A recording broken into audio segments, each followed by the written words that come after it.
আমাদের এই ক্লাবের নাম কি জানো তো তোমরা? কিশোর কিশোরী ক্লাব। হ্যাঁ, আমাদের এই ক্লাবটা পরিচালিত হয় মহিলা বিষয়ক অধিদপ্তরের আন্ডারে। হ্যাঁ, এবং এই ক্লাবের কিছু নির্ধারিত নিয়ম নীতি আছে। যেমন ধরো, আমরা কিন্তু বাংলাদেশের প্রত্যেকটা ইউনিয়ন, বিশেষ করে ইউনিয়নগুলোতে এই ক্লাবগুলো চলমান রয়েছে। এবং বাংলাদেশের যে সরকারের পরিকল্পনা হচ্ছে এই কিশোর কিশোরী ক্লাবটাকে তৈরি করা।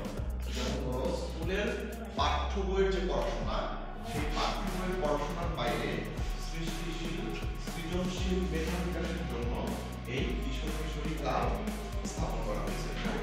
এটা সারা বাংলাদেশেই চলমান এবং এটা কন্টিনিউ হচ্ছে। এটা একটা, আমি মনে করি, স্কুলে তোমাদের স্টুডেন্টদের জন্য এটা একটা বড় ধরনের সুযোগ যে এই ক্লাবে যুক্ত হয়ে তোমরা সবাই প্রতিনিয়ত এই কার্যক্রমগুলোর সাথে অংশগ্রহণ করতে পারছো।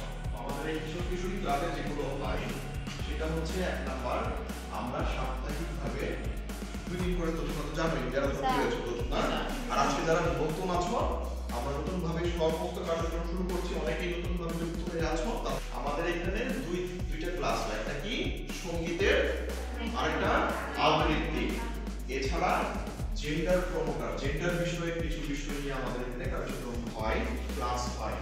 পাশাপাশি আমরা সবাই নৈতিক শিক্ষামূলক অনেক বিষয় নিয়ে আমরা সবাই টিচাররা তোমাদের সাথে আলোচনা করি। এছাড়াও ক্যারাটে, আমাদের যে আত্মকেন্দ্রিক তৈরি হওয়ার জন্য যে প্রয়োজন, সেই ক্যারাটের জন্য এখানে টিচার আছে। তো আবৃত্তির টিচার, সঙ্গীতের টিচার, ক্যারাটের টিচার এবং জেন্ডার বৈষম্য বা জেন্ডার রিলেটেড যে তথ্যগুলো আছে সেগুলো নিয়ে কার্যক্রম হয় কিশোর কিশোরী ক্লাব। ঠিক আছে, যেটা জানি যে কিশোর কিশোরী ক্লাবে কতজন ছাত্রছাত্রী থাকে? কতজন?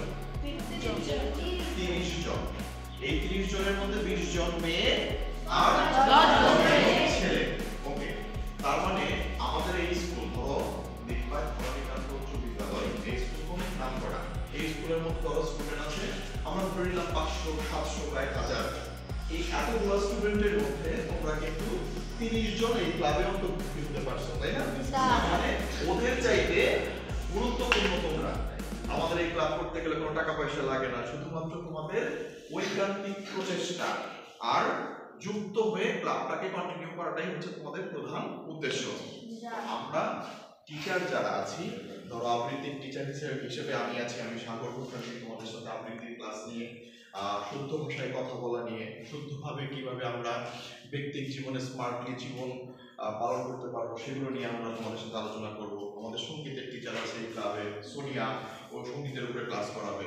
এবং আমাদের জেন্ডার প্রমোটার যিনি আছে আকিবা খাতুন, তিনি এসে জেন্ডার বিষয় নিয়ে তোমাদের ক্লাস করাবে। এবং আমাদের জামালপুর অফিসে যুক্ত আছে আমাদের ফিল্ড সুপারভাইজার, আমাদের রেশমা আপা আছে, শাকিল আপা আছে। তো এরা তোমাদের সাথে পর্যায়ক্রমে এসে যুক্ত হবেন এবং অবশ্যই নানা বিষয় নিয়ে আলোচনা করবেন। আর এই সবগুলো ঠিক রাখতে গেলে এটা মানে যুক্ত হয়। যেমন ধরো, প্রতিদিন প্রতি ক্লাবে আমাদের একটা নির্দিষ্ট নাস্তার ব্যবস্থা থাকে, তাই না? তোমরা সবাই কি নাস্তা তো পাও ঠিক মতো নাকি? তো নাস্তার ব্যবস্থা থাকে, সেই নাস্তা থাকে, পাশাপাশি তোমাদেরকে এখানে সার্টিফিকেট দেওয়া হয়।